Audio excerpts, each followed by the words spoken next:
Hello, my name is Kevin Rogers. I'm the Director of Reasonable Faith Adelaide. Tonight we're privileged to have Ken Samples from Reasons to Believe, who is going to talk to us about thinking about big worldview issues. So at this point, I'll hand it over to Ken. Thank you very much. Okay, thank you very much. It's a pleasure to be with you. I think it's been about a year since I last had an opportunity to talk with you. I think it was about C.S. Lewis. And so it's a privilege to be with you. I work at Reasons to Believe, which is a science faith apologetic organization. And I'm one of the non-scientists on the scholar team. My background is in philosophy and theology.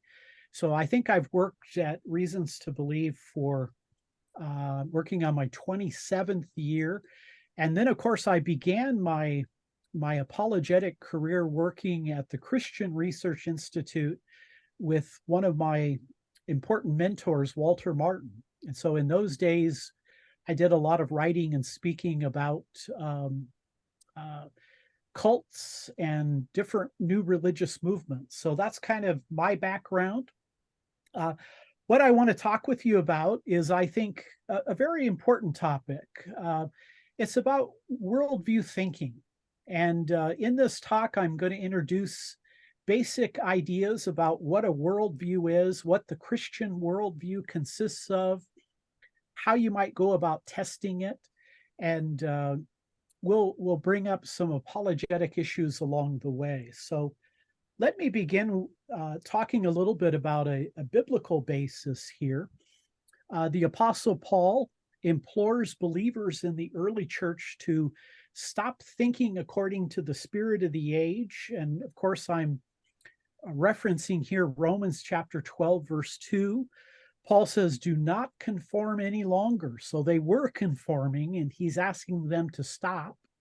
Do not conform any longer to the pattern of this world, but be transformed by the renewing of your mind. It's interesting, that word conform means that they were being pressured.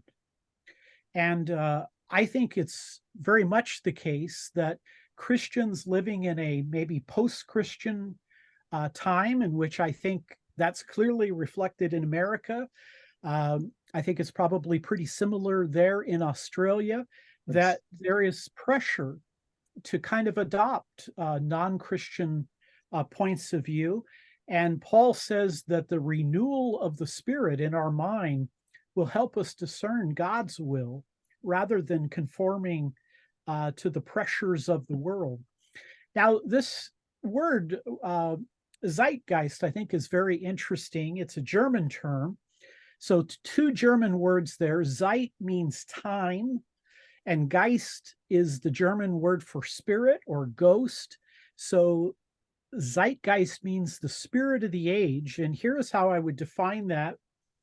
A zeitgeist is the general moral, intellectual, and cultural climate of an era. I think that there's a lot of pressure placed on Christians today to conform to the moral, intellectual, and cultural issues of our time. And I think that we have to resist that. The early church had that pressure. And in many ways, our life today is very similar to various times in church history. That's why I think studying church history can be so important to us, to learn how they handled various issues. And here I kind of do a side-by-side of ancient Rome and today's America. I suspect that I could have put today's Australia there, but in the ancient Roman world, there was religious pluralism. There in Rome, you have the Pantheon, that great building, worship all of the gods. So religious pluralism was very common. They also had philosophical skepticism. The philosophies of Platonism, Aristotelianism, Stoicism were very common, and some of those would involve a philosophical skepticism. Rome was ripe with moral relativism. And what made people hostile to Christianity, the Romans didn't mind if you worshiped various gods, as long as you would concede that Caesar Augustus was one of those gods. So Christianity received hostility. Again, I think if we were to think of America today or Australia today, or maybe the United Kingdom or any number of countries there in Europe, North America, Canada, you would have religious pluralism, philosophical skepticism, moral relativism, and hostility to Christianity. Again, claiming Jesus is the only way, that Christianity is exclusively true. That's something in which Christians are pressured under. The Apostle Paul also warned the early church about counterfeit philosophies of life. Here is that passage in Colossians 2:8 where he says, "See to it that no one takes you captive through hollow and deceptive philosophy, which depends on human tradition and the basic principles of this world rather than on Christ." Now, this is not a blanket condemnation of all philosophy. It is a philosophy that depends upon human tradition and is not founded on Christ. In fact, the Greek term synagogon, it means to take captive, like somebody would be taken captive in war and led away, or maybe another word would be to be entrapped. So, I have a degree in philosophy. I've taught it for many years. I love philosophy. It's the love of wisdom. That's the literal definition of it. But there are philosophies that can entrap people. And probably Paul had clearly in mind, writing to the church at Colossae, kind of the early Gnostic idea. Before it was called gnosis, a secret knowledge. There were the Docetists who said that Jesus didn't have a physical body because the physical world was evil and the spirit was good, and so salvation was the soul escaping the enfleshment of the body. So these were kind of pagan ideas, and you can be entrapped by these ideas. And so Paul says, make sure that your ideas are grounded in Christ. And let me go further here. I think that it's fair to say that when Paul used the word philosophy, and I think he only uses it once, I think it only appears one time in the New Testament, that what he means is roughly a worldview. So it's broader than a particular type of teaching. It means a worldview. And the Apostle Paul further underscores the importance of testing truth claims. So let's look at 1 Thessalonians 5:21. Paul says, test everything, hold on to the good. The idea there of testing is to weigh, to determine what's true from what's false. Of course, the context of that passage has to do with prophecy. In the early church, there were Christians who believed they had the gift of prophecy. So that's the context, testing what these people are saying. But I think we can broadly see it as a general application, that Christians should be very discerning. We should test what is true from that which is false. So that gives us a little bit of a background, biblically speaking.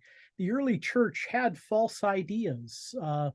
There were philosophical movements, and then the church would enter into a number of centuries where they faced major heresies like Gnosticism and Arianism and things of that nature.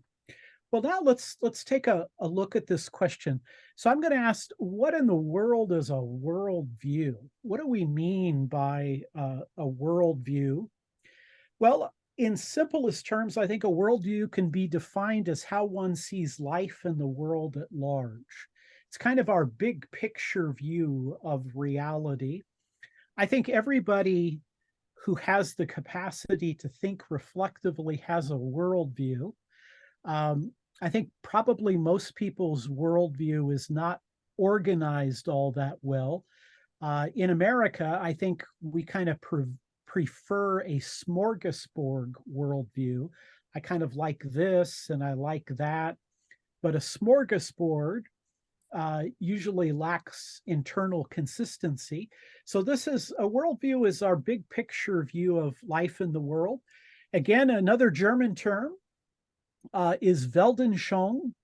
Welt means world, Anschauung means view. And so we get the term worldview, and it implies a comprehensive perspective, a big picture, or a general outlook on life. Germans have these very long compound words. I think the word for tank is 35 letters long, so they shorten it to Panzer. But a Weltanschauung is really where we think philosophically about our worldview. And if you take those two words and invert them, it's our view of the world, our view of ultimate reality. A Weltanschauung, or a worldview, seeks to answer the big questions of life. Who am I? What's real? What is good? It speaks to us to the questions of why, the why questions. And so worldviews, I think, are very important. And of course, if we go back, I think Time magazine is still probably a pretty popular magazine here in America. In fact, I think C.S. Lewis was on the cover in the 1940s. I probably mentioned in my talk last year that Lewis became famous partly because of some of his BBC talks during World War II. But I remember when it was 1999, I was wondering, who is Time magazine going to pick the man or person of the century? And I thought they would probably pick Winston Churchill, maybe Franklin Roosevelt, but they picked Albert Einstein. And I was a bit perplexed by that. But their reasoning was, they said that Einstein had changed the way people looked at the universe. I thought, well, that's not a bad reason. Being a student of the Second World War, my father was a combat soldier, American combat soldier fighting in Europe. I wondered, you think about somebody like Hitler. Of course, it would never be acceptable to say that Hitler had a huge influence on the world because of the evil,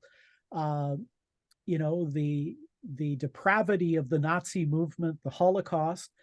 But when I think about this, I think, here is somebody who was living on the street. Hitler was homeless at one point in his life, and he came within, he had a real chance of dominating the world. So my question is, whose worldview? Which worldview has had the huge influence on the way that we think? And of course, in thinking about Einstein, science has grown in the last 400 years. In many respects, that kind of rationalistic, secular, scientific worldview has become popular, what we might call scientism. But a person's worldview is very significant. So a person's worldview is how they make sense of reality, how they discover meaning in life. I think that these questions are very important. In my own view, I think the naturalistic, atheistic, secular worldview that has become increasingly popular in the West, I think they have a real difficulty explaining three things. One is morality, objective morality. Another is human reason and rationality. I mean, if my brain came from, if nature created mind rather than mind creating nature, can I really trust my mind to give me true beliefs about reality? That's kind of, again, Lewis's argument in his book, Miracles. But it goes back to people like Kant. You could probably argue it goes back to Plato. But a third thing that I think the secular worldview has real difficulty explaining is meaning in life. I mean, when I was studying philosophy, I studied Jean-Paul Sartre, I studied Friedrich Nietzsche, and Nietzsche and Sartre said, God doesn't exist. God is dead, in Nietzsche's words. Um, Sartre said that we live in a universe with no God, and yet everything depends seemingly in the Western world on Christianity, Christian values. Science was birthed within a Christian worldview. Our value system is deeply Christian. I think of people like Tom Holland and Douglas Murray and various other people, Jordan Peterson, who, they're all skeptics, but all of them, unlike the new atheists, they think Christianity has been very good for the world. And they even say they wish Christianity were true. Well, this idea of meaning, how can you create meaning, from a purely secular point of view? So a worldview, how we make sense of reality, how we discover meaning in our life. Now, what can we use as an analogy for a worldview? I think one way of thinking about a worldview is it's a lot like a pair of glasses. What kind of worldview prescription do you have when you wear glasses, either for reading or driving or whatever use you have of them? Everything has to pass through the lenses. And so it's kind of your picture on the world, if you will. Now some people are a little put off by the idea of a pair of glasses because it seems like it might imply too much subjectivity. But this idea of lens, I think, is important. You look through some goggles, you look at the world through field glasses. The interpretation comes through the lenses. You comprehend the world through your kind of worldview vision, if you will. Broader concept of a worldview, kind of now getting into more of the nuts and bolts. A worldview is made up of a cluster of beliefs that a person holds about the most important concepts of life. Our view of God, or our view of non-God, the cosmos, knowledge, values, humanity, etc. So a cluster of beliefs, and these are our critical beliefs about reality. These would correspond to when philosophers talk about metaphysics, reality, epistemology, knowledge, value theory, what is true, what is good, and what is beautiful. Of course, a person like you or me or anybody else, a person's beliefs about the big questions of life can, of course, be right or wrong or a combination thereof. I think most people adopt their worldview from their parents, from their culture. Usually people at some point, though, wonder whether that's a worldview that they want to have. But I think the influence of our parents, our educational system, our religious beliefs play a critical role in that process. And of course, in America, we have lots of debates these days about whether our elite universities educate the young people or indoctrinate them, or maybe even worse, propagandize them. But this is, again, that idea of young people going away to the university, being exposed to various ideas. And so these are very critical issues in how people come to think.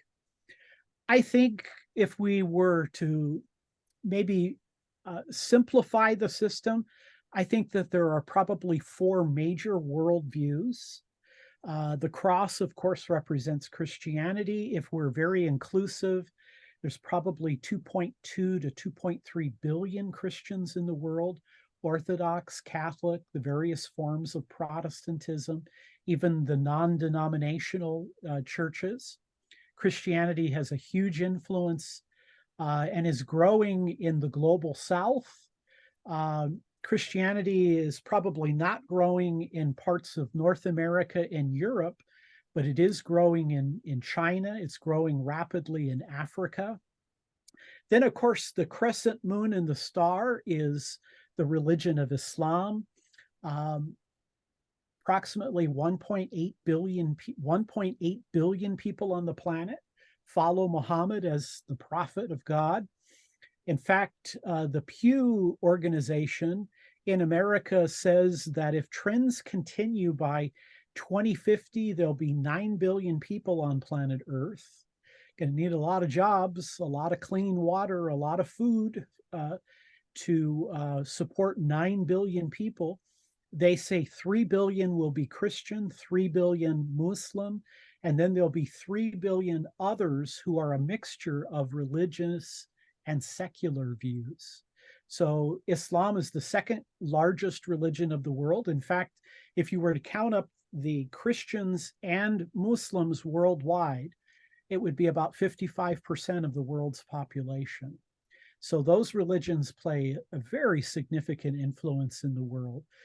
The third symbol up there, the yin yang, I'm representing that as kind of all of the Eastern mystical religions.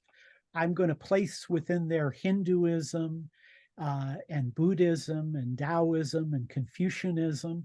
And of course, what's interesting about the East is that you have a lot of synthesizing ideas and worldviews. It's very common in the Asian world for a person to say, for example, that when it comes to life and death issues, I adopt a form of Buddhism. When it comes to my own spirituality, I adopt Taoism. And when it comes to ethics, I'm a Confucianist. I mean, imagine somebody saying in Australia or in America or in England today, I'm a Jew, a Muslim, and a Christian. Not too many people are willing to say that, but I think it shows that kind of synthesis that you have in Eastern religions, beliefs in karma, beliefs in reincarnation, beliefs in pantheism.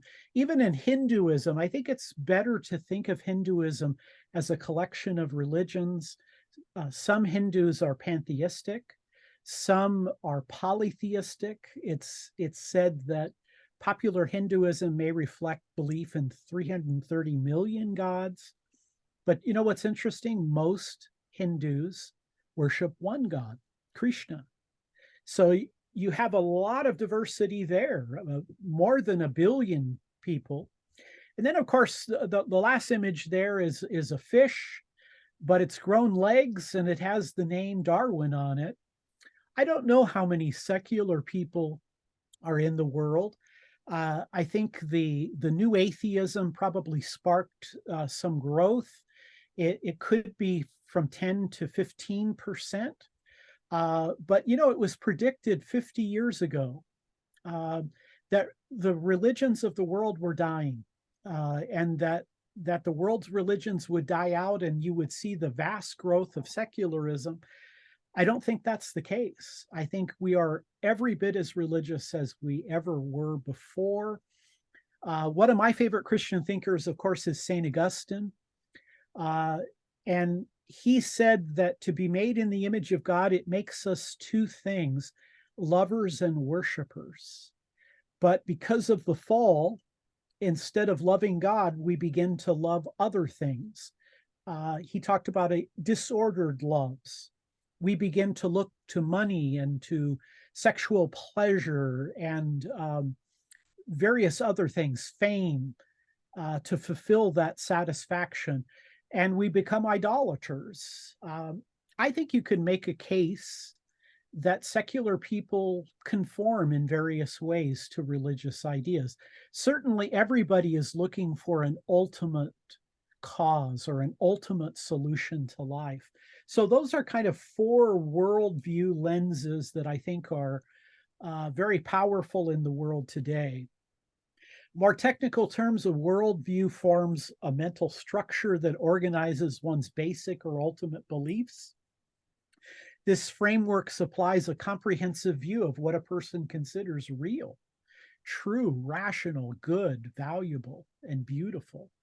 I think worldview thinking can be very helpful because as a Christian, we can postulate, okay, what would a secular person's worldview be like? What would a Hindu worldview be like? What would a Muslim worldview be like? And we can compare and contrast those perspectives. A person's worldview shapes their values and their priorities and ultimately their choices in life. And so our beliefs, our assumption, our view of knowledge is built here. And again, I think most people adopt their worldview from their family, from the culture in which they live, from their education. And I believe in America, and I would expect it's probably pretty similar in Australia, that Christians feel pressured at various places to adopt maybe differing views about marriage, rather than traditional marriage, maybe to be more open to gay marriage or to be open to the idea that maybe the binary idea of male and female, maybe there is a division within that. These are a lot of pressures that people feel in terms of their worldview. Now, what are the essential components that make up a worldview? I like the idea of a web. I think that's a nice way of thinking about a worldview, a cluster of beliefs. Again, your view of God, your view of the world, knowledge, values, human beings. I think this idea of human beings is very significant. I suspect that the worldview that can best explain human beings is probably most likely true. And so which worldview can best explain human beings? Is it Darwinian evolution, some kind of humanistic worldview, or is it Eastern mystical worldview?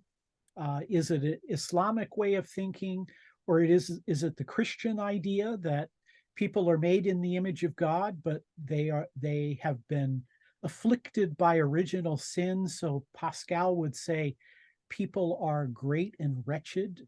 So this idea of what does it say about our humanity?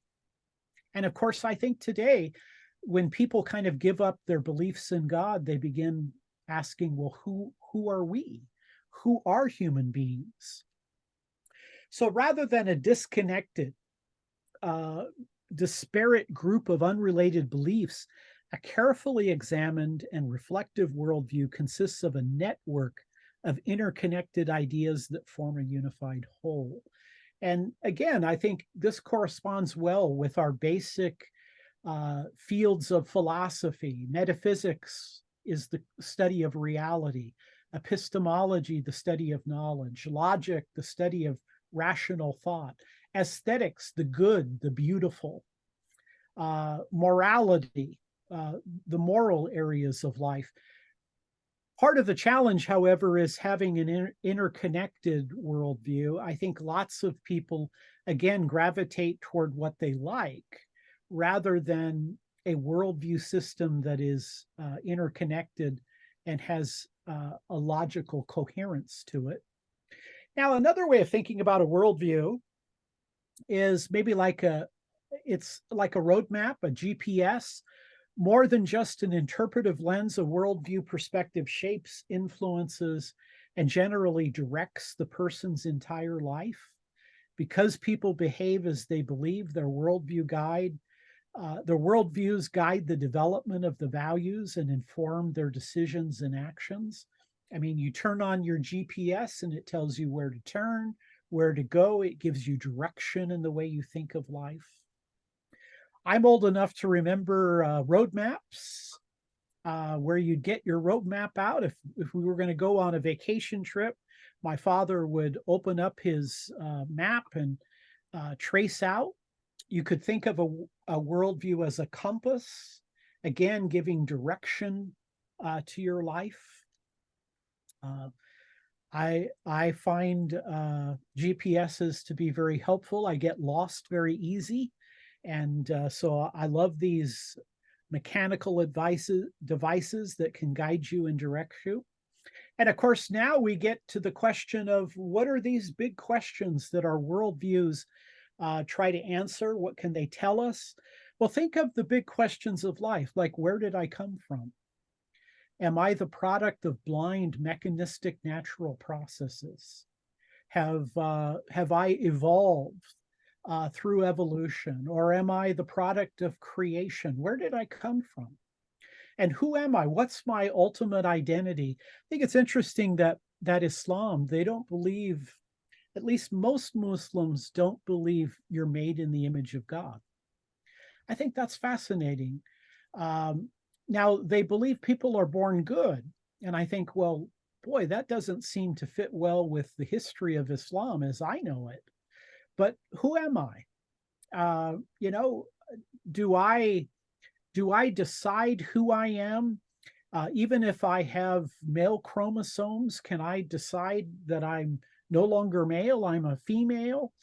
Who am I? Christianity spent centuries thinking about the question of God, but lots of people today are wondering who human beings are. And who are we in light of God or in light of no God? Morals, how should I live? Values, what is the greatest worth? And what about the predicament? What is man's basic problem? Destiny, will I survive the death of my body? These are all worldview questions. The Christian worldview is sometimes depicted in terms. Now, here's another way of thinking about a worldview. We could think of the Christian worldview as 4 successive events: creation, fall, redemption, consummation. So God creates the world ex nihilo. He creates human beings in his image.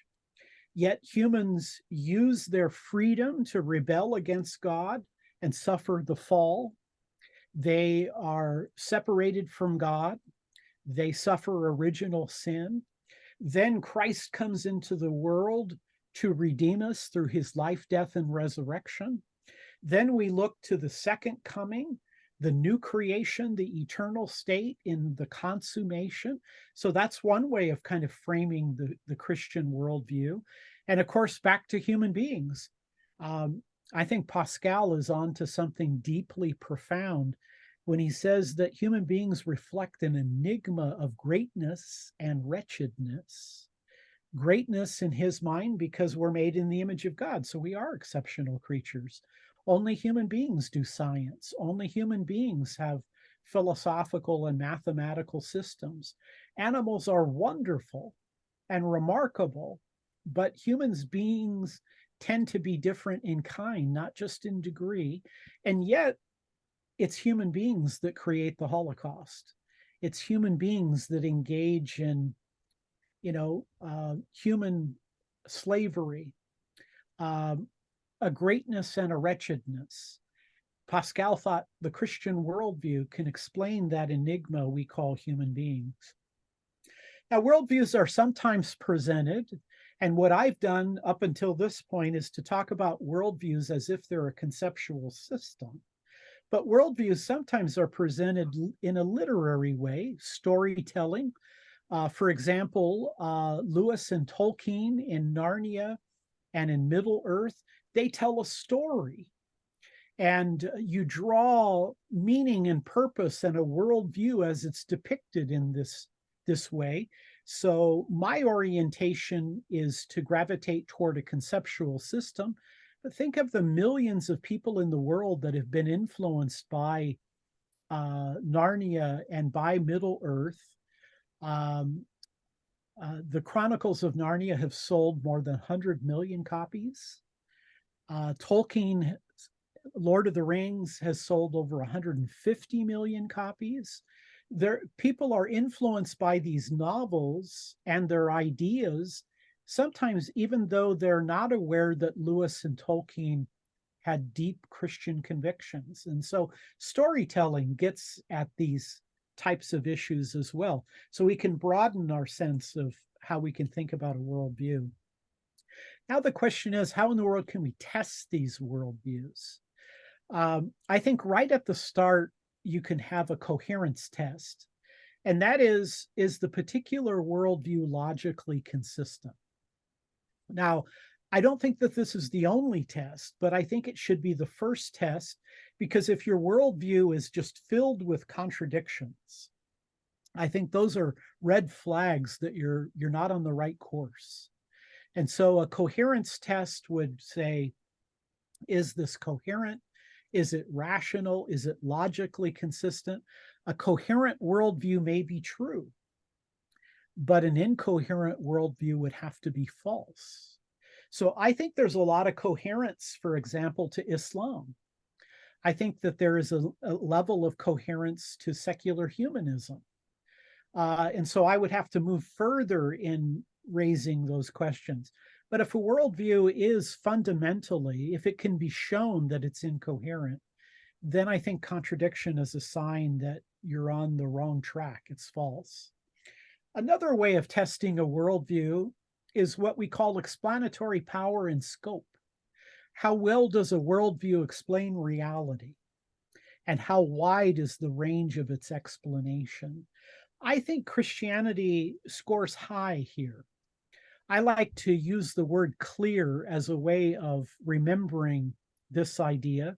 When it comes to things like cosmos and life and ethics and abstraction and religion, I think Christianity does a pretty good job of explaining the world, why there is a world, where it came from, why it would have an origin or a beginning, why it's fine-tuned, why it is a broken and fallen world. And then things like life, our need for purpose and meaning in life, our concept of values and ethics. Christianity said that, borrowing from Judaism, borrowing from the Hebrew scriptures, Christians said that people are made in the image of God, so they have inherent dignity and moral worth. Now, there were people who tried to use the Bible to promote or justify slavery, but I think that was a fundamental misunderstanding. The abolitionists, both in Britain and in America, argued that because people are made in the image of God, they have dignity and value, regardless of their skin color. I think this idea of where do our values come from? And then abstractions are very important. Why is it? I mean, how is it possible that Einstein could come up with a mathematical idea that could correspond to the very nature of reality? Why does math work? Eugene Wigner, an American physicist in 1960, wrote a paper about the unusual reality of mathematics, and he called it a miracle. Even though Wigner was a skeptic, he said it's just incredible that mathematical concepts correspond to reality. What about logical principles, numbers, universals? Again, I think the best explanation of these things that they come from a mind. St. Augustine said that there appear to be universal, eternal principles or ideas. Therefore, there must be an eternal mind in which they exist. Again, kind of that argument from mind, that argument from reason. And then religion. I think a powerful way of introducing people to Christianity is to have them read the Gospels and ask them, what do they think about Jesus? What do they think about the way he reasons? What do they think about the way he thinks about his own identity? And then what about the miracles? What about the belief in the resurrection?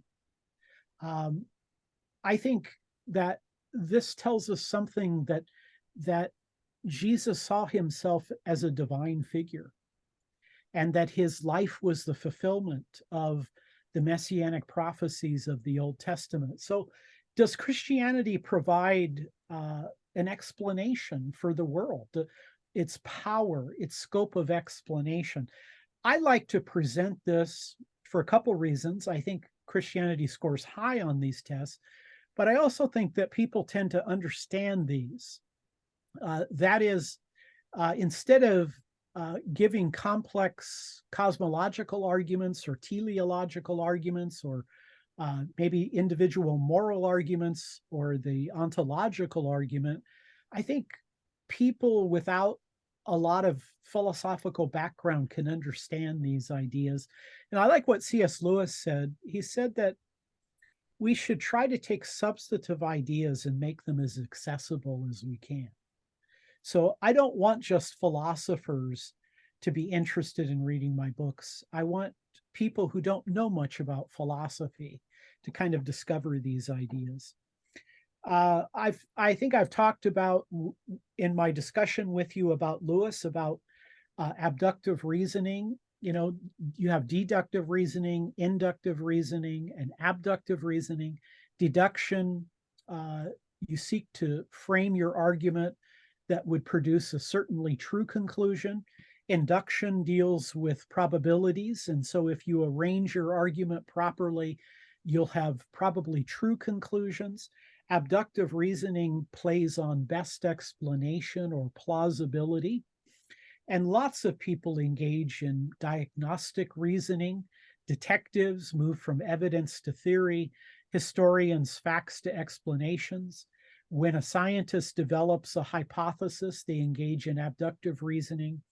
Physicians, when I go to my doctor, he looks for a diagnosis. My father was a mechanic working on cars and trucks. He would listen to the engine and diagnose the problem. To me, this is the way intelligent people think. This may be the most natural way we think. Suppose you're sleeping in on the weekend and you peek through the blinds and you're kind of groggy. You're not fully awake, but you're not totally asleep. You're kind of in that gray middle ground, and you look outside and you see the streets are wet. You search your mind immediately. Why are the streets wet? Did it rain? Was it a street sweeper? Is this a delusional dream I'm having? We seem to be explanation-seeking creatures. And I think that this is a very intelligent way of thinking and reasoning. Here's Bill Wainwright. He's an academic philosopher, a philosopher of religion. He happens to be a Christian. He says metaphysical theories, and I think we could put in worldview. He says they're better when they explain a wide range of phenomena. A system that illuminates humanity's scientific, moral, aesthetic, and religious experience, for example, is superior to one that only illuminates science. I think the Christian worldview scores high.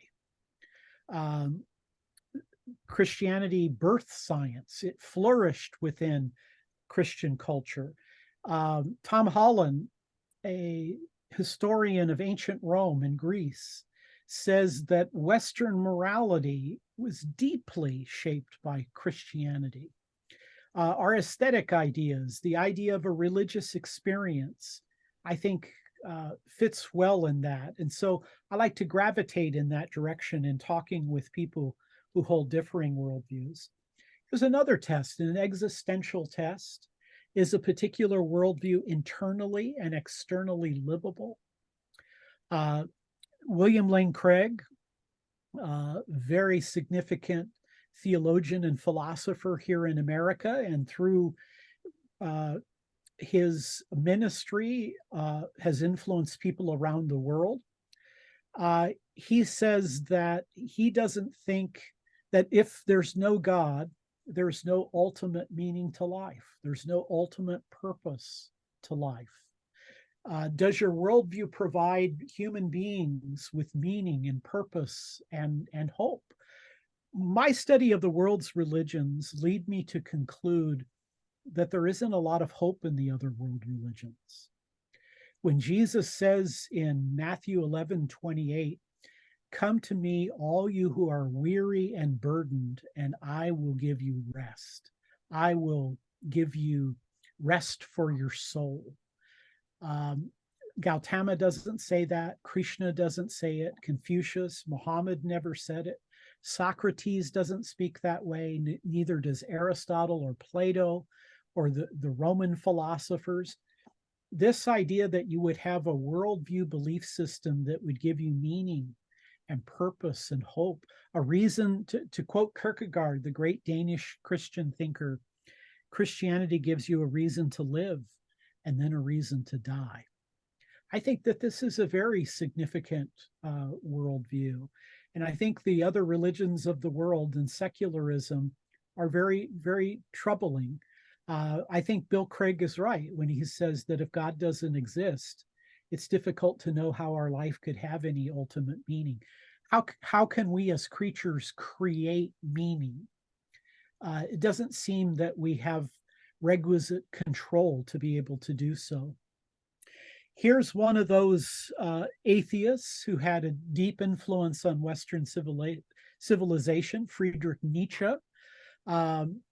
Nietzsche's statement that God is dead, he said that there is a great problem in Western civilization because Christianity has anchored science, it's anchored morality, it's given us democracy, it has given us our education, our value system, but the intellectuals of Europe don't believe in God. So what's going to happen? It's all going to come crashing in. He advocated that you have to become the Übermensch, you have to create your own morality. But notice Nietzsche's comment. He says, he who has a why to live for can bear with almost anyhow. You know, when you go through pain and suffering in life, you have to have a why. I need a why to live. I need a reason. You can put up with a lot of pain and suffering if you have a big picture perspective. You know, Nietzsche was born in a Lutheran home. His father was a Lutheran minister. He would talk about listening to Handel's Messiah. Nietzsche would provoke Christians by telling them, if you want me to believe in your Redeemer, why don't you act a little more redeemed? Nietzsche knew a lot about Christianity and he knew how to needle people, but he was asking these big questions. We need a why if we're going to suffer a lot of how. I like to quote Viktor Frankl, the famous psychotherapist from Austria, arrested in World War II. His wife, his unborn child, were executed in the Holocaust. He lost his parents. He was in Dachau. He was in Auschwitz, came out and challenged Jung and Freud by arguing for logotherapy, the idea that what human beings need most in life is a philosophy, a worldview that gives them hope. He says, man is that being who invented the gas chambers of Auschwitz. However, he is also that being who entered those gas chambers upright with the Lord's Prayer or the Shema Yisrael on his lips. Again, even in the terror, even in the nightmare years of the Holocaust, people were looking for meaning and purpose and significance. And in light of a lot of our debate these days with the war happening in the Middle East between Israel and Hamas, there's lots of questions about Judaism, about anti-Semitism, and those things of that nature. Now, I want to move toward the end of my talk, but I want to introduce you to a particular philosopher named Keith Parsons. Keith is, he's not one of the new atheists. He's one of the really smart atheists. He has debated numerous people. In fact, since you have a clear connection as a group associated with Bill Craig, Dr. Craig hardly ever loses a debate. He is a very skilled thinker. I don't always agree with everything he says, but I am always grateful for Bill. I think he's arguably the most capable Christian apologist in the world today. He debated Keith Parsons years ago. I think Bill might have lost that debate, or maybe it was a draw. Parsons is a very bright atheist, very articulate, has 2 doctoral degrees, one in philosophy, one in the history and philosophy of science. I've heard that debate, and Parsons did pretty well. Well, Parsons wrote an article in 2009 entitled "The Strongest Argument for Christianity," and I want to read some of that to you. He said, first of all, he's no fan of apologetics. He says, "I regard Christian apologetics as a travesty, a farrago of bad history, inept biblical scholarship, and rampant illogic. Most doctrines of Orthodox Christianity to me are as bizarre and incredible as Greek and Norse mythology, and a lot less fun. That said, I think there is one very strong argument for Christianity, the argument from the endlessly astonishing rottenness of human beings." He says, "A central and indispensable doctrine of Christianity has always been the inherent rottenness of human beings. More formally, this is the doctrine of original sin.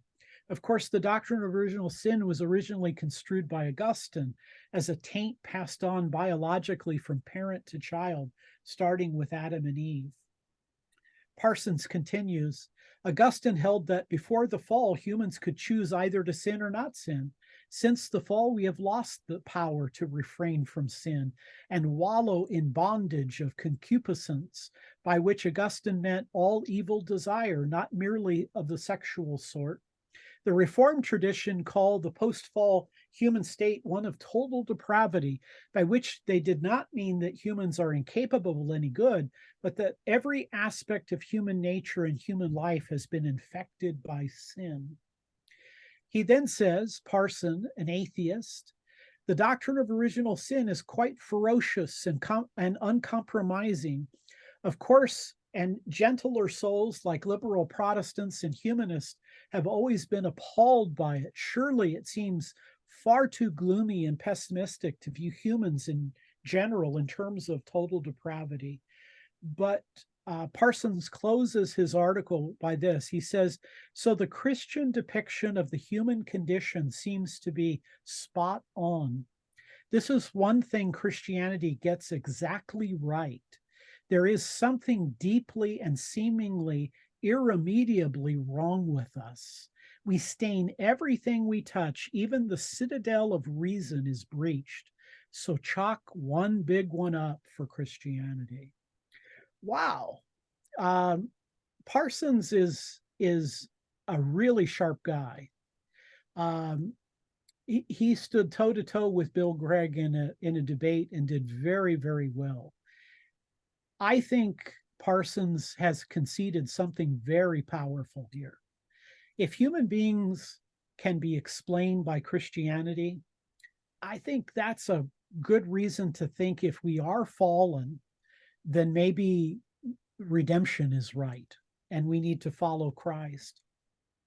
So why do people look at the same worldview or the same events, draw different conclusions, have differing ideas about human beings? One of my teachers, Ron Nash, said many disagreements among individuals, societies, nations are clashes of competing worldviews. I think of 9/11, now 10/7 in light of Hamas and Israel. When you look at Islam, some people would propose that there are Muslims and then there are Islamicists, and they have very differing ideas. And some people think that the way to understand the Middle East is there are these proxy groups that represent Saudi Arabia or Iran. And so, again, we're back to looking at these issues of what are the beliefs that influence the world. And we have images of 9/11 and what our Hebrew friends now call 10/7. And it's represented in culture wars in America. I'm sure that's probably pretty similar to what's happening in Australia.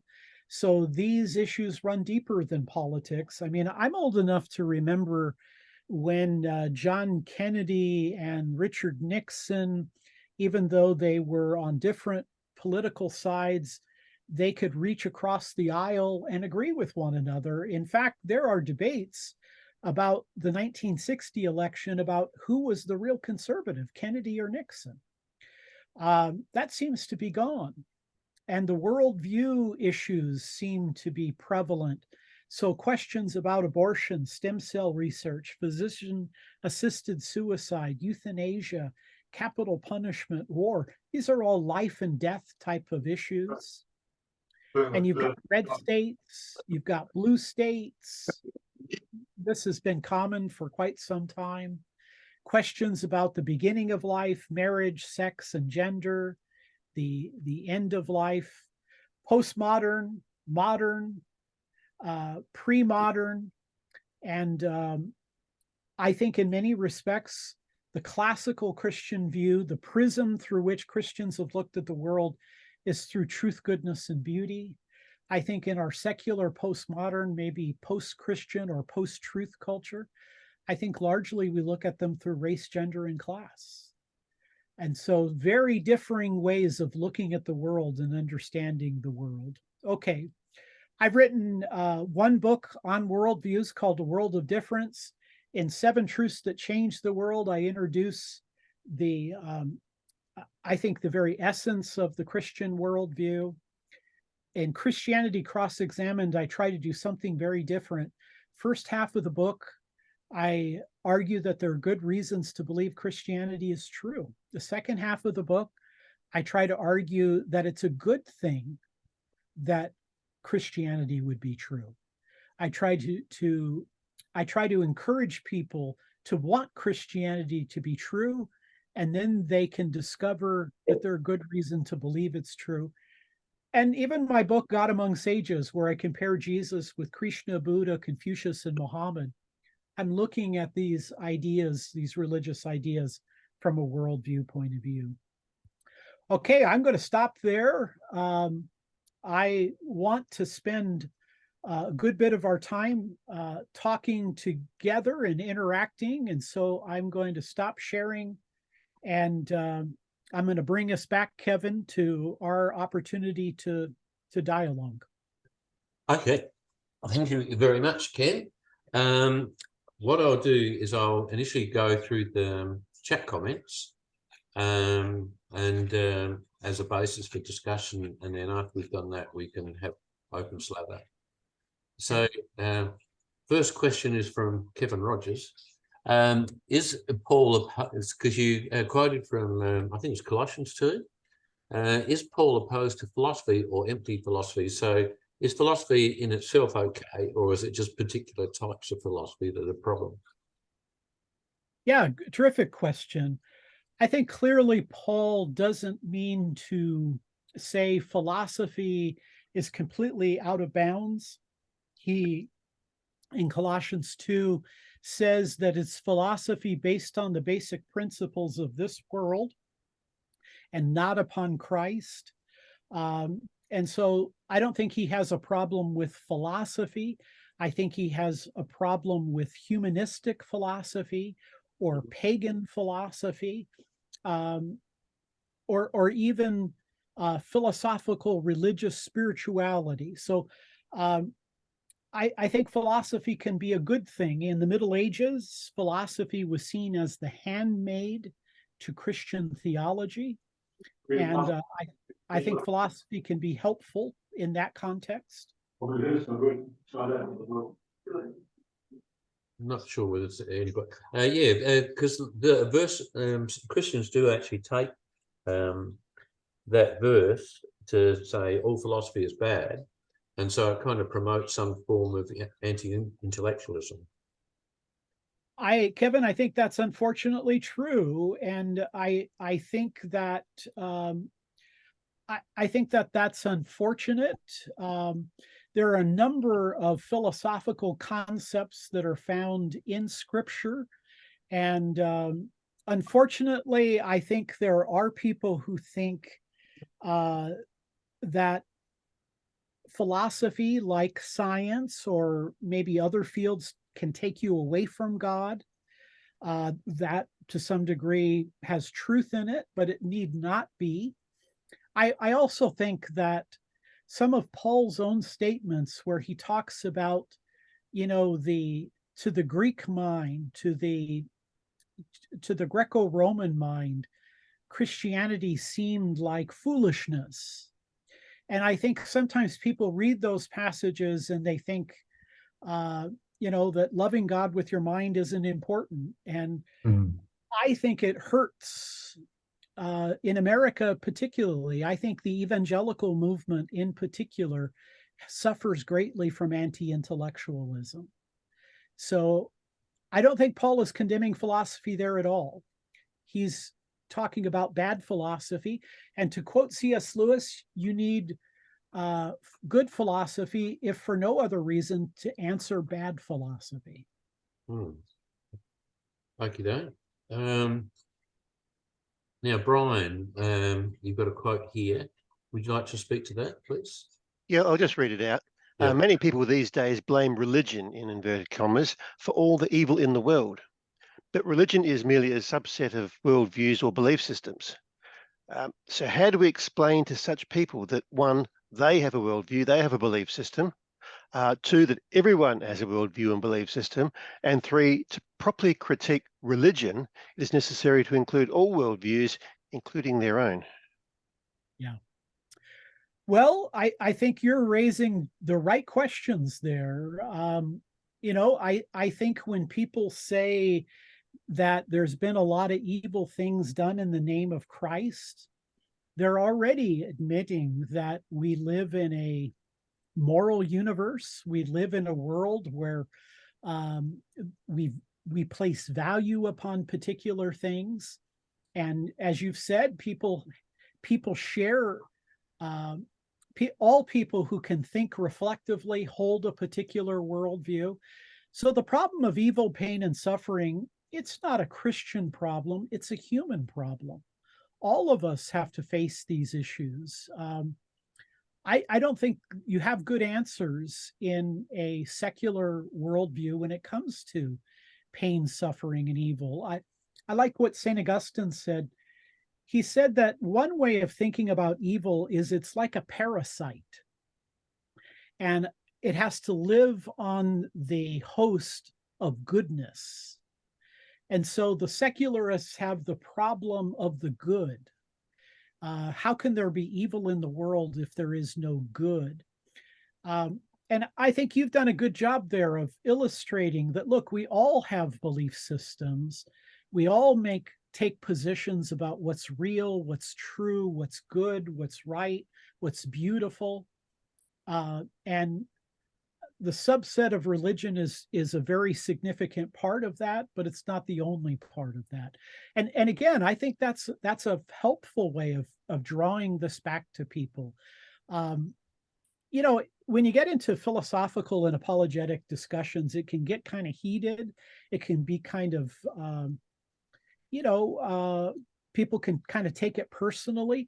But if you present it as a worldview, it's kind of like you can stand outside yourself. Well, here is a Christian worldview concept on morality. Now, how would a Muslim concept compare to that, or a secular naturalist position?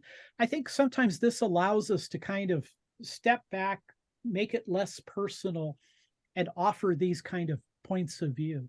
So I like what you've done there. I think that's right. I think we want to get people to ask themselves, where did my worldview come from? How do I justify my worldview? How does my worldview, if you don't like Christianity, what's your worldview? What's your worldview answer? So I like what you've said there. Just looking at that, when people actually blame religion for evil in the world, it's not because it's a worldview as such. It's just the particular content of Christianity that they object to. Yes, I think that's right. I think what's very interesting, and again, I like the fact that I would call the new atheists, and I'm speaking again of Tom Holland, Douglas Murray, Jordan Peterson. I think they do a very good job of kind of illustrating that the values of the Western world, or the values that at times Christians have violated, are really biblical and Christian ideas. And so the idea is that, our morality is grounded in a basically biblical perspective. And the fact that Christians find it hard to live the Christian life, I think that's the case. And we have hypocrisy. I like to say there are two types of hypocrites within Christianity: lowercase h hypocrites and capital H hypocrites. Lowercase hypocrites, that's all of us. I think all of us find it hard to love God with our heart, mind, soul, and strength, and our neighbor as ourself 24/7. And so we struggle with anger and envy and gluttony and pride and lust and sloth. That's the normal Christian life. We confess our sins, we repent of them, we seek to live a God-honoring life. Then there's hypocrisy with a capital H, and that's very different. Those are people who live double lives. Those are people who may not be Christians at all. I think it tends to be a minority, but when it's exposed, it's very hurtful. But again, I like Holland and Murray and Peterson because they continue to make the point that when Christians don't act very Christianly, they are illustrating that it's not Christ that's the problem. Christ is not a hypocrite. Christians do suffer from hypocrisy, but Jesus is no hypocrite. I'm happy to compare Jesus with Krishna, Buddha, Confucius, Muhammad, Socrates, Plato, Aristotle. Name anybody you want. I think what was extraordinary when I wrote my book about Jesus, that it's not just that you and I don't compare well with him.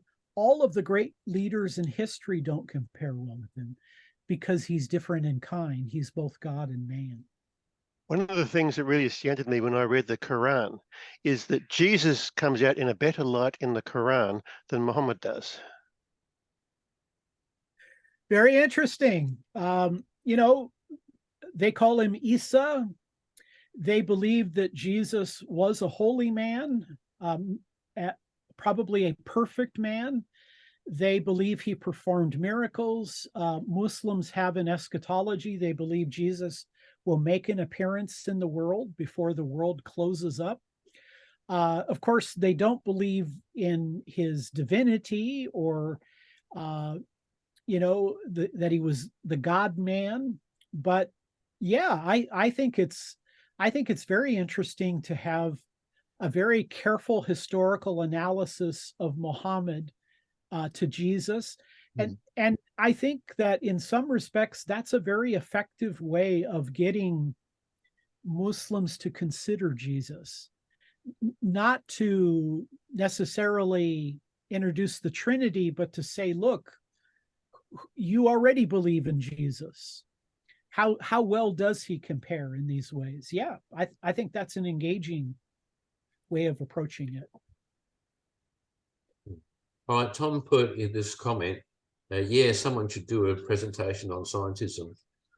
Ken, for your sake, the last presentation we had was by Tom Daly on scientism. So why did you mention this, Tom? I was just being a smart aleck. Yeah, well, that's a full explanation. Australians are never smart alecks. That's my experience.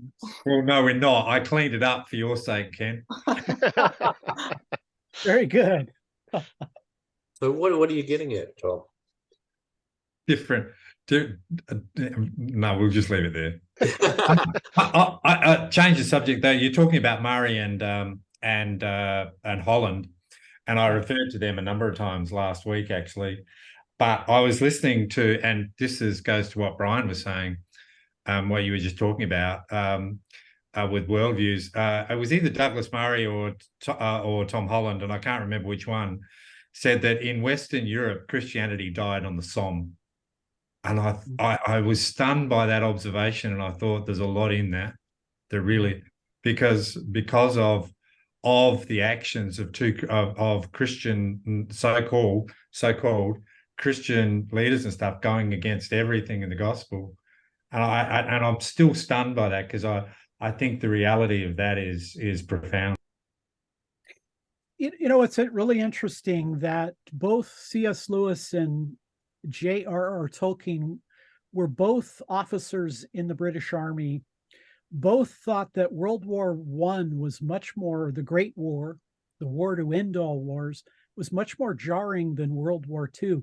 I was stunned by that, because I didn't know at the time that the British lost more men in World War I than in World War II.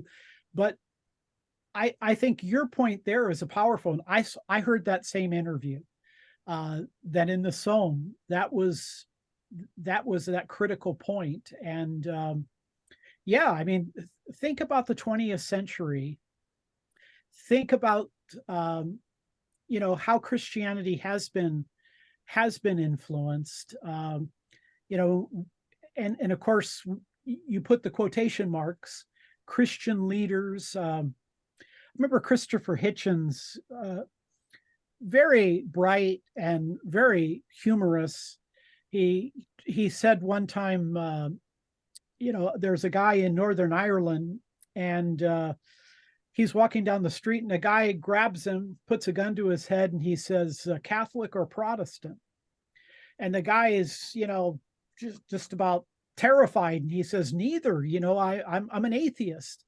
And the guy says, Catholic atheist or Protestant atheist?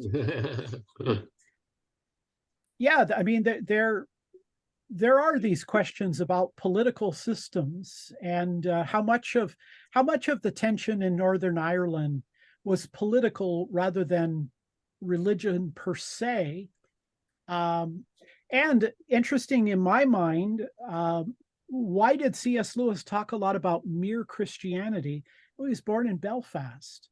He knew the tension between so-called Catholics and Protestants. He was always trying to bring Christians together. Yeah, I saw that same interview. I find, I have to say, I've never found the new atheists to be rigorous. I thought the old atheists, J.L. Mackie, Sartre, Nietzsche, I thought they were superior. But now there are these new atheists, Murray and Holland and Peterson, and they say, I wish Christianity were true. They find Christianity to be, they're sympathetic. And I think, wow, that I love to hear them talk. Yeah, indeed. Of course, you could have added Ian Hersey to that list last week, but anyway, you can't now. Very good. All right, moving on to Brian again. I explored the meaning of life a few years ago. Would you like to speak to that, Brian? Yeah, a few years ago, I did a talk, Reasonable Faith, on the meaning of life, and so I looked into it as much as I could for all the various major worldviews, Islam, Buddhism, atheism, and so on.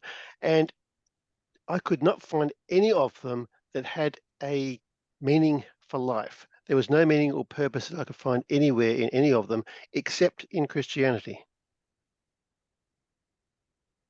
So help me there. So the idea you're focusing on the idea that there is this objective, broad kind of worldview meaning to life. More or less, yes. Well, for example, from Buddhism, the main purpose of life appears to be to escape from life and to return to nothingness. The idea of atheism is that we are heading for a heat death of the universe in which everything is gone, we all return to nothingness. That seems to be the biggest hope for any of these other worldviews. Doesn't Islam have a hope, though? There is kind of a hope for the paradise, but much as I researched, I couldn't actually find anything one way or another that, well, why did Allah create man? There's no reason that I could find. There's no purpose behind it. It might be a fact of life from their perspective, but no reason behind that fact. I think you're right. I think that the idea of in much of Eastern religion, it is kind of escaping the world. In Buddhism, the world is transitory, it's changing. In Hinduism, there is all of this illusion. In all of the Gnosticism, the soul has to escape from the body. I think in the biblical faiths, the world is real, it's good. Humans have value. There is a time to be born. There's a time to die. I think one of the reasons science took over in the 1600s in Europe was because people thought there is a real world out there. It has been made by God. Studying it, understanding it can bring me closer to God. It is a meaningful way of spending your life. I think even in the Protestant Reformation, Calvin's idea that Calvin and Luther's idea that people who have occupations in life, whether it's laying brick or building homes or making shoes, that this is a purpose that God had. You can earn your money, invest it, and then be gracious in its use. I think these are very positive things. Kierkegaard's comment, Christianity gives me a reason to live and a reason to die. And I was struck by that in studying the world's religions. I don't think most people in the world have a confidence, a hope. I think Christianity has that in spades. Okay. Tom, you made the next comment. Would you like to speak to that? Oh, yeah. Look, actually, you referred to Jordan Peterson. I don't know if you ever saw his conversation in the big conversation with Justin Brierley with Susan Blackmore, and Yes. the little interaction at the end between William Lane Craig and Susan Blackmore. And they actually touch on something that I've been wrestling with for years. Now, this is a deep problem. We can skip over it. But basically, the atheist will say, hey, why do you need meaning? Why can't you just enjoy the music while it's playing? Does a wonderful orchestra, does the performance get diminished by the fact that the orchestra is going to end at the end of the evening? Does that diminish from the performance? Doesn't it actually make it more enjoyable, and means that you've got to suck every bit of joy out of it right at the moment, rather than the opposite? And I've never had a great answer to that.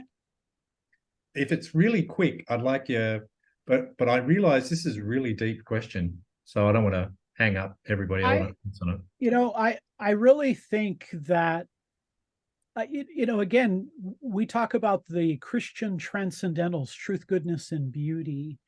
I wonder if beauty is an underutilized argument for Christianity, an aesthetic approach. Paul Draper, very bright atheist philosopher, says that a world with a maximum amount of beauty and human beings that can appreciate beauty is more likely to be true in theism than in atheism. Mm-hmm. Many secular people I have encountered, they won't go to church with me. They'll go to a concert. They'll go to an art museum. Does beauty, music, art, does it do anything to help us survive? Can evolution really authentically explain it? I wonder if the maximum amount of beauty in the world and how important beauty is to us, I wonder if it's an underutilized argument. And I mean, you can raise some questions about beauty that you raise about morality. What about ugliness in the world, or isn't it just subjectivism? I wonder if, in a time where people raise lots of questions about whether you can understand truth or morality, if maybe we should introduce that idea of the aesthetic area of life. Getting to your specific point of view, my point would be, the ultimate in a Christian worldview is what we call the beatific vision, where God, who is ultimate truth, goodness, and beauty without measure, without end, that we, according to the book of Revelation, we will see God face to face. We will love him and enjoy him forever and ever. I think that is much more attractive than any kind of thing that would say that everything's going to end in a heat death. Why so much beauty? And it doesn't seem like it does a lot to help us survive. And yet, beauty is such a critical part of our life. I mean, think about music. Think about, my wife loves the outdoors. I love religious. I like walking in the great cathedrals. I feel like falling down on my knees and worshiping the triune God. But beauty is so important to us. So I like that beatific vision. We will encounter sheer beauty, infinite, eternal beauty, goodness, love, justice, holiness. Atheists sometimes say to me, isn't it bizarre God would want to be worshiped? My response is, if he's perfect justice, goodness, and beauty, why wouldn't you want to worship him? No, it just comes down, it's a foretaste, right? Tom, would you like to move on your comment about Tim? It was interesting. You were talking about this in relation to your comments about the expectation was that religion would just sort of die out, right? And Tim Keller makes a fun observation that you can sort of see the giving up of that hope in the various Star Wars. In the first Star Wars, it was completely and utterly secular. It was nothing. But as you go through the various series, and there's more and more spirituality actually comes back into it. Now, it's not Christianity or anything like that, it's spirituality. But I thought it was a funny, like a pretty good observation, really. Yeah. That was it. Yep. And the next one's me, so I might as well try and wrap up. But you were talking about stories. Yes. And I don't know, have you read A Hobbit, a Wardrobe, and a Great War? On Lewis Tolkien? Yes. And tell me the author's name again. I can't remember. But he pointed out that that the humble train, by the way, was the technological invention that basically led to more deaths in World War I than anything else, because they could get 18,000 troops to the front. But sorry, that's an aside on my technology side. The point that I was looking at, and you touch on this later, you talked about storytelling is going to be far more effective than having an argument with somebody, and I think you're right. But my observation would be that Lewis and Tolkien were writing into a world where they had so many more shared virtues. In our Western culture, we have so few shared virtues. And you even said, I really loved what you actually put down below. You contrasted truth, beauty, and goodness to sex, racism, and gender. That is a great contrast. But just the observation that we just don't have. We have so few shared virtues now in the West. Yeah. Well, I think that's right. I mean, I think Lewis and Tolkien, they had the capacity to dig very deep and bring these things out. I think what I've appreciated about Holland and others, that I think they do a very good job of illustrating, whether we like it or not, the values that have meant so much to Western civilization have such a deep commitment to Christianity. And, I mean, I love philosophy and I love debates and I like the interaction. I just know that there are so many people. I mean, I meet people in a bookstore and we start talking about C.S. Lewis, and they have read the Chronicles of Narnia or the Space Trilogy. They know nothing about his apologetic writings or that he was a literary scholar. There are plenty of people who read Tolkien who are not aware that he was a very devout Roman Catholic.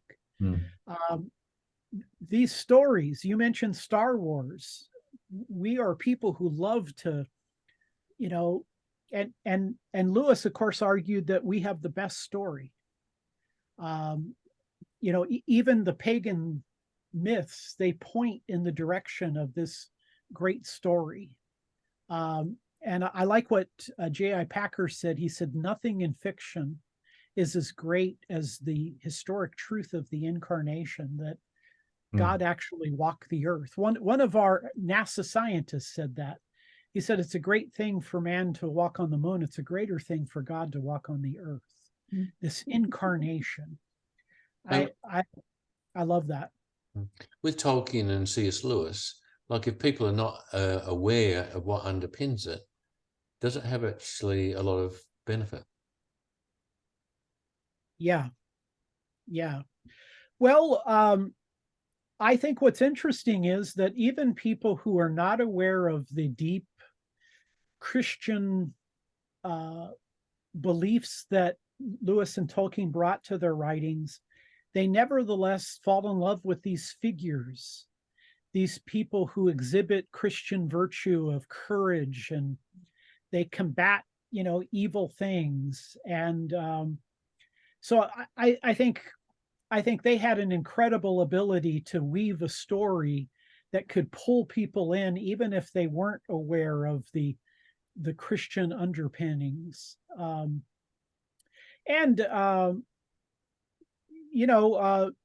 and Tolkien were very uneasy about technology, maybe because they saw the military effects in the First and Second World Wars, but they thought that technology had a way of kind of taking our humanity away from us.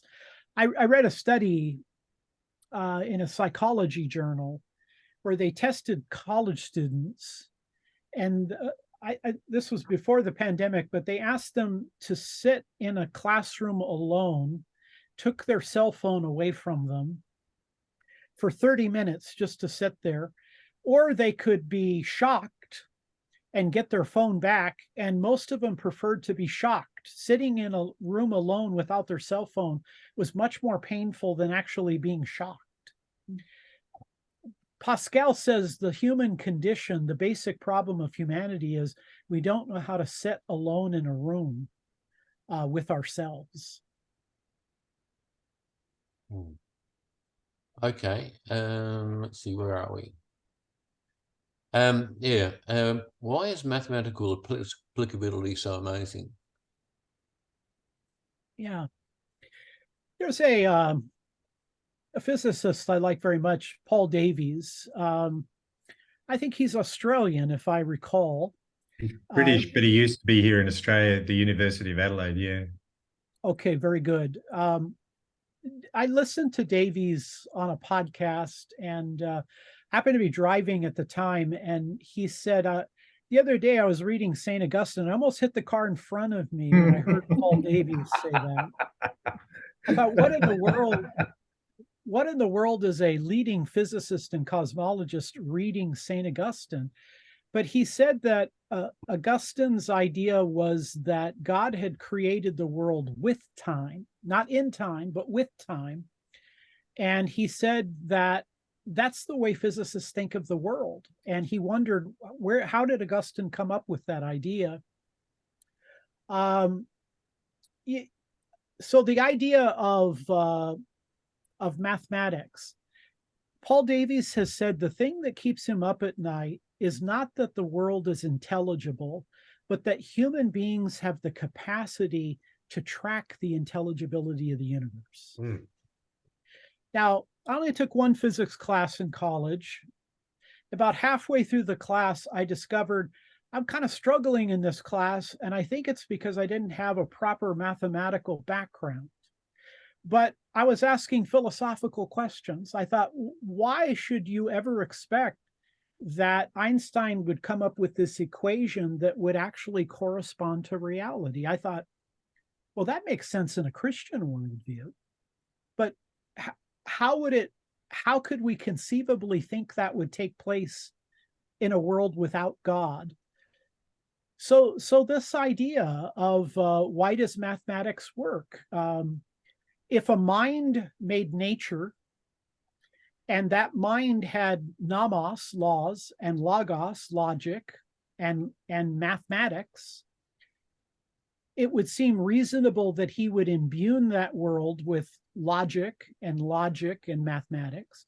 But if nature created mind, why would we necessarily think that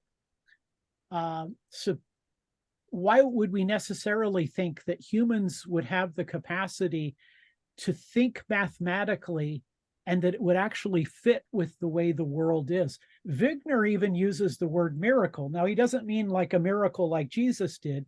He said it's just absolutely shocking. I think math, logic, and universals, they fit better in a world with a mind. Well, it's one thing to say that our intelligence kind of math gives us the ability to understand the world. We're different from dogs and cats. But it's another issue to actually say that mathematics should fit reality. They're two different issues. I could well imagine some people not being impressed by that argument. Because like mathematics is just a description of the way the universe behaves. So what's so fantastic about that? Well, I think the way I would want to pitch it is, why should we have mental constructs that would correspond to the very physical world?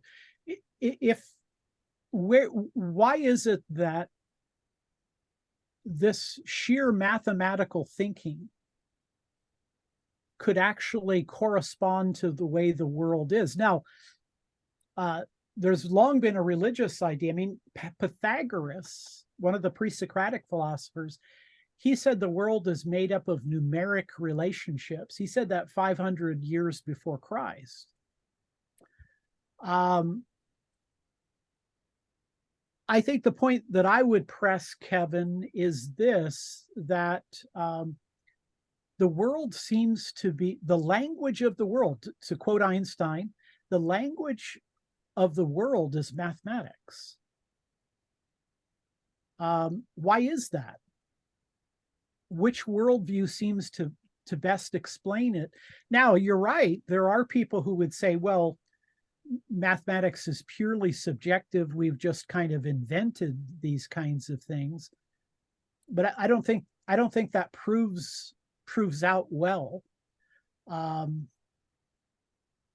I think things like logic, mathematics, the abstract areas of life make a lot more sense in a world with a mind than a world without a mind.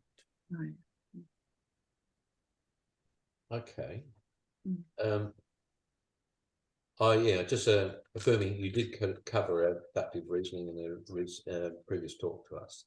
Now, the next one, Tom Daly. William who? What are you talking about, Tom? William Tell. William, yeah. Ken was talking about William Lane Craig. I was being a smart person again. But move on then. Yeah, we can move on. The next point, though, is a little more. I was walking across the road with a friend years and years ago, very committed secular atheist, and one of these people who was quite tolerant of the church and actually even quite affirming until September 11 and the new atheists and stuff. And then he sort of got religion, right? An anti-church and anti-Christian religion, and he became quite hostile. And we were walking across the road.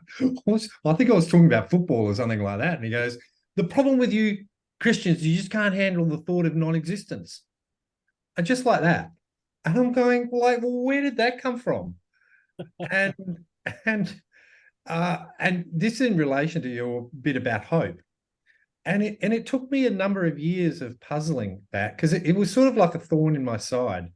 And I was going like, why is that bugging me? And I eventually figured out, because I think there's more than a grain of truth.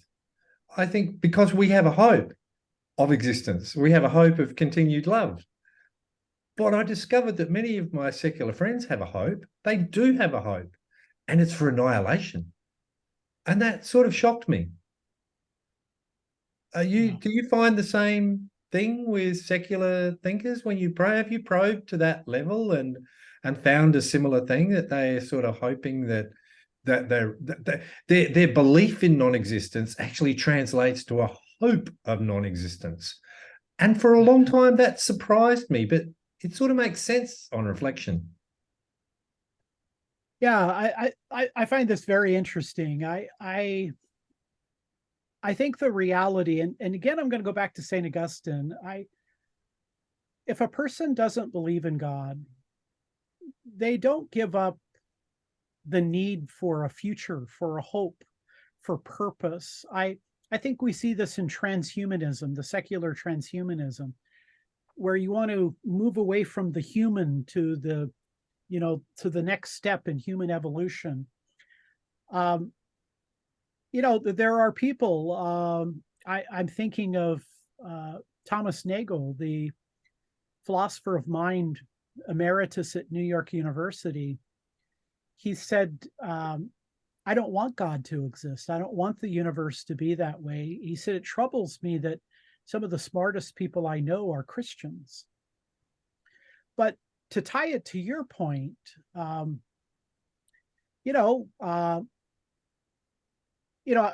raised the question, what if somebody,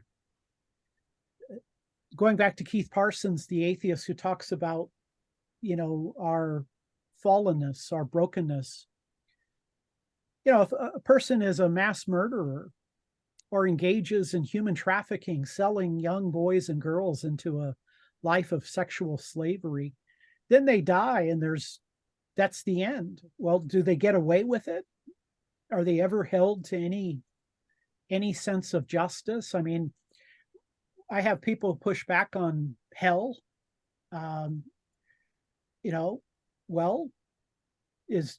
Do you think justice is a bad thing? Wouldn't it be a good thing if there was a God who would straighten all the crooked straws and hold people accountable? But you have people who say, look, I don't want God to exist. I don't want that. I've even heard people say, I want death to be the end. That was my point. That was my surprise, and that was my point. So I'm saying, do you find that commonly, where people will be that, where atheists, secular, materialist folks will be that actually intellectually honest and consistent?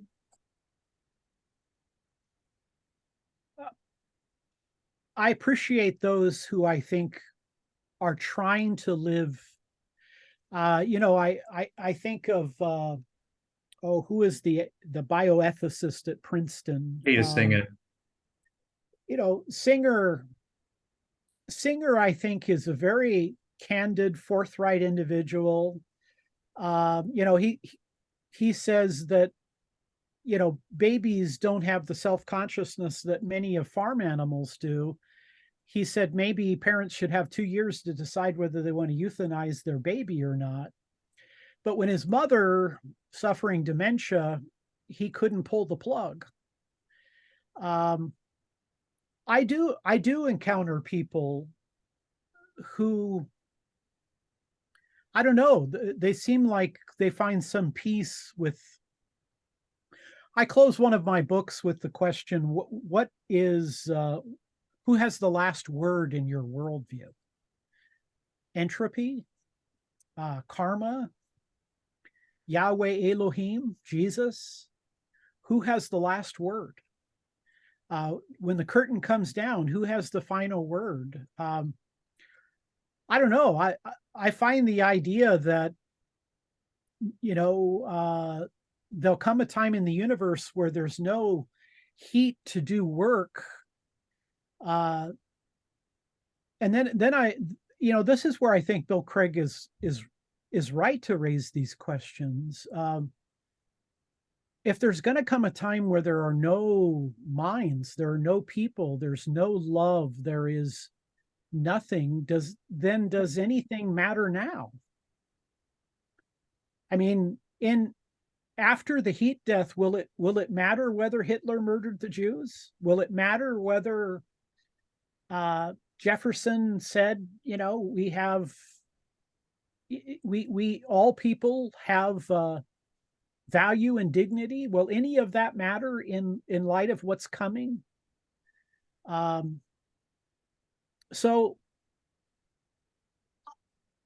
I like to say to my secular friends, are you comfortable with the implications of your worldview? But we don't have a worldview. You've got a worldview, but we don't. And then I want to ask them, and how does your worldview working out for you when you discover you have cancer, or your wife had cancer, or your child has cancer? How do you address those kinds of questions? Yeah, that sort of came home to me a bit this week, actually, Ken, because we had a prominent, the son of a prominent, the police commissioner, who's been sort of in our face for the last 3 years because he was in charge of the COVID, the way we deal with COVID. His son was killed. His youngest son was killed this last week at what they call the schoolies down at the Victor Harbour in a hit and run pedestrian accident. And there's lots of thoughts about what might have happened. I know people that live in Victor Harbour, and we haven't got to the bottom of it yet. But the reaction of people, has been quite graphic, very hit hard by a lot of it. Just talking to people, around and even on the media and everything. But from what I gather, I don't know whether they've actually got a Christian background or a really strong Christian ethics in the house, from some of the stuff that they've said. And it sort of leaves you hanging. It's like, what do you do? I find that it's like you're just left with this loss, this huge sense of loss. And anyway, it comes up, doesn't it, frequently with these types of things.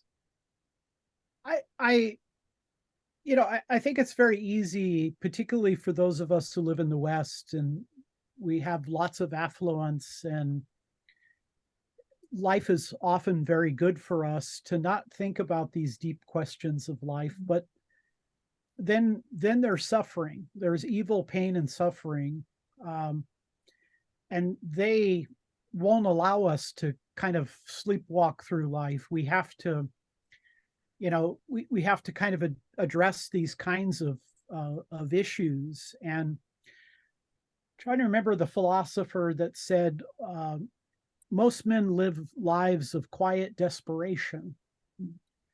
I think about that during the holidays. We have, of course, Thanksgiving this week, and then next month we have Advent and Christmas. I often remind people that I think being a human being, we all have inner pain. We struggle with all kinds. We might have physical health problems. We may have psychological health problems, or we may have loved ones who suffer. maybe there are terrible breakdowns in our family. Marriages break down, people lose their jobs. I try to remind myself and other Christian people, particularly during the holidays, that sometimes people feel a lot of pain because in the holidays, you're supposed to be generous and you're supposed to be grateful and thankful and celebrating. And, you're experiencing all of this bleakness and darkness. And I remember listening to a Catholic, he was the president of a Catholic hospital. He said prior to the pandemic, 1 in 5 Americans were seeking some form of mental health counseling.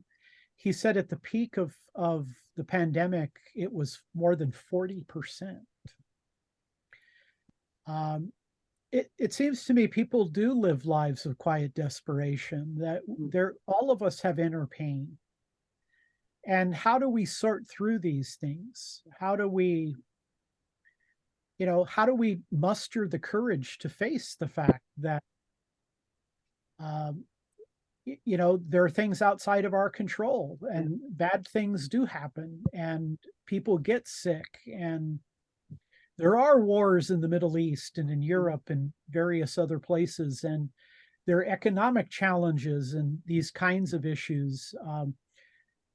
None of us is the master of our own fate. And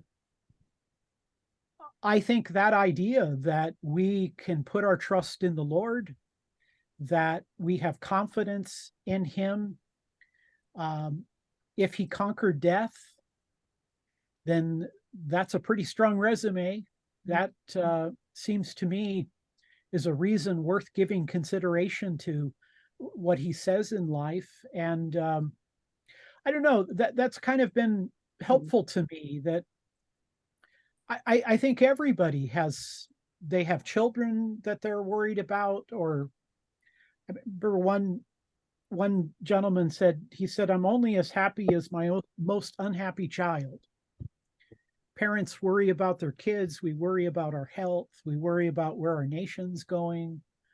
I wonder if that can be an opportunity for us to say, Jesus said, come to me, all you who are weary and burdened, and I will give you rest. I'll give rest to your soul. I mean, all of us, and I think the pandemic highlighted that. Here's this virus that brings the world to its knees. We all have weary and we're burdened.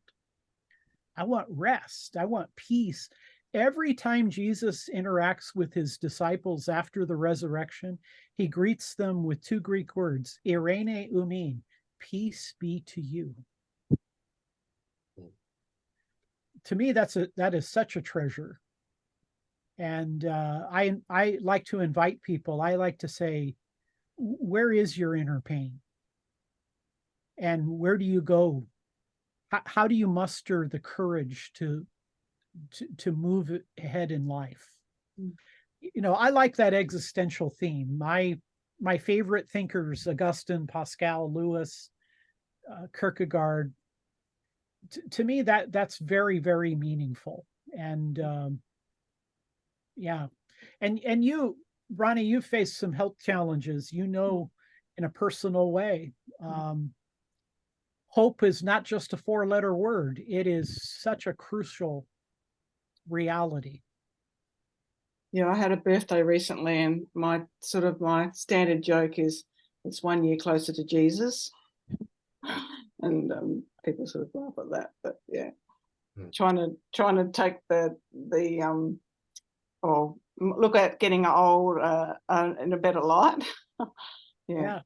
It's a bit tricky. At this stage, there's not sufficient time to go through the rest of the comments in the chat. But Jeff, you've actually been very quiet. Did you actually have anything to contribute? Yes, I did think lots of things as it was going on and here and there. One thing I think what Ken said just last of all about the about the effect on mental health of the pandemic is really quite astounding when you think about it. You know, the huge rise in countries like America and Australia, much the same in terms of all the mental health problems and other problems. When you think about it, but really by comparison with other crises in modern world history, this COVID-19 pandemic, it was something, but it was very, very small, really. I mean, when you look at Australia, the number, if you trace out the number of deaths per year in every state, wherever it was, it would hardly register a blip. It really wouldn't. It would hardly register if you just looked at the rate of death. It's probably much the same in the United States. If it does register, it would be very, very small. What is our society going to be like? How is our society going to face something like the equivalent of World War II or World War I? When a crisis like that comes, how is our society going to cope with that? How are all these people out there with all these other philosophies and that, if they've got a philosophy at all, how are they going to cope with that? I think we're in a really bad way. People just don't have anything to hang on to not even explain it. The pandemic, you know, as much has been made of the pandemic, has cost the country hugely, the billions and multi-billions of dollars and everything, of what's been done to contain it and everything. But there's hardly been anything, it's hardly significant in terms of a true crisis. If we had World War II again, or World War I, the country, as it is now, would just simply fall to bits. People have got nothing in their minds to cope with it. So, you know, a good philosophy, which is, you know, the only one really is the Christian faith. If you haven't got that, how on earth are people going to stand? How are they going to cope? I can't see how they will cope. Anyway, I think I really find your point engaging, and you know, both my parents grew up as teenagers during the Great Depression. They were born in West Virginia, which at the time was the poorest state in the poorest. They're born in the poorest county in the poorest state in America. right. And then, of course, World War II broke out. I always wondered, why did my parents have such a high view of Franklin Roosevelt? And I've come to the conclusion that, you know, whatever you think about Roosevelt, and, you know, my conservative friends say, well, he lengthened the Depression, you know, with his economic policies. But I often tell them, you know, I think Roosevelt, and I would say Churchill, I don't know who the appropriate person would have been in Australia, but I think Roosevelt gave my parents hope, because the Axis were winning the war the first 3 years. I don't know. I do wonder, will the millennial generation, will they be able to rise up and, you know, battle totalitarianism? You raised some really important points.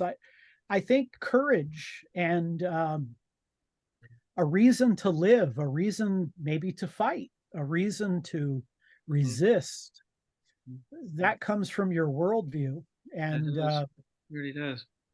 Yeah, great point. Yeah. Okay, at this point, I'll thank you, Ken, for your talk, and for all the discussion has been very lively. So we thank you very much, and realise it's getting pretty late in America.